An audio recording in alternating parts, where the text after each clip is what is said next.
Gordon strikes against Manchester United to boost Everton's survival hopes. It will not rank as the finest goal of Anthony Gordon's career, but it could prove the most important. The boyhood Evertonian brought his club a precious victory in their increasingly fraught attempt to avoid relegation as Manchester United's top four prospects suffered a serious setback. Gordon's deflected first-half strike was the difference between an Everton team that scrapped for their lives and a United side that is disgracefully going through the motions. They enjoyed plenty of possession, but a spiritless, dispassionate display underlined the extent of the task the caretaker manager will bequeath to the likely successor Erik ten Hag.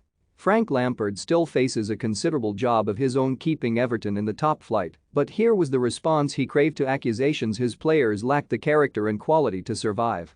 Ben Godfrey was immense in central defense, Fabian Delph and Alex Iwobi tireless in midfield, while Richarlison and Vitaly Mykolenko gave everything to preserve a crucial 3 points.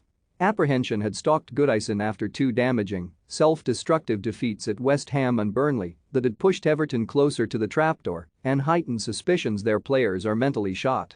Lampard responded by recalling Allen and Michael Keane from suspension, dropping Abdoulaye Doucouré and turning to the experience of Delph in central midfield.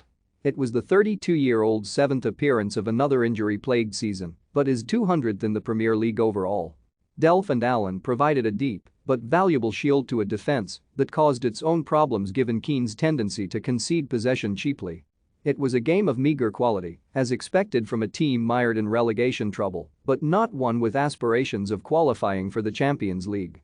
United weathered a bright but brief Everton opening with minimal fuss to dominate possession and force their hosts into a retreat. Jordan Pickford saved well from Marcus Rashford after Delph headed a Bruno Fernandes free kick dangerously towards the United striker as he lurked unmarked on the edge of the penalty area. The Everton goalkeeper denied Rashford again, with a smart save low to his right when Fernandes's inviting cross found the forward leaping between two defenders. Everton had threatened little. Dominic Calvert-Lewin's arduous recovery from long-term injury tested the patience of the home crowd, as did Allen when dispossessed in midfield by Cristiano Ronaldo. Yet Everton found a lifeline in the aftermath. Gordon threw himself into a challenge to regain possession, and suddenly List's side were on the front foot.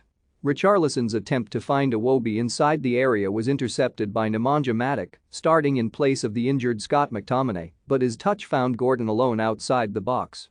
He drilled a shot goalwards, David De Gea had it covered, but it took a huge deflection off Harry Maguire's hip and sailed beyond the wrong-footed keeper. A little of the considerable weight on Everton lifted. Keane headed over from a Gordon free kick moments later. Richarlison almost made it two with a second deflected goal when, having trapped Pickford's long clearance beautifully, his shot looped up and over De Gea via Victor Lindelof's heel. The keeper reacted superbly to tip over his bar. The same could not be said of his teammates.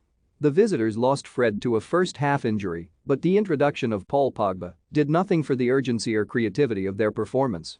Rangnick implored a response on the touchline. Ronaldo made his annoyance plain too, picking up a late booking for kicking a dead ball into the crowd, but the end product was non-existent. What few promising situations they did create were repelled by Godfrey and Keane, who delivered a vastly improved second-half display. Everton sought to protect their lead for much of the second half, but had a penalty appeal waved away when Gordon went down in a tussle with Alex Telles. Neither the referee, Jonathan Moss, nor VAR were moved. There was angst in the home ranks when the fourth official, Martin Atkinson, signaled 5 minutes of stoppage time. Ronaldo had one fine chance when Maguire headed into his path, but Pickford made a vital save once again, and Everton were reprieved. Richarlison, Iwobi, and Mykolenko all collapsed to the ground in sheer exhaustion and relief on the final whistle. They are not done yet.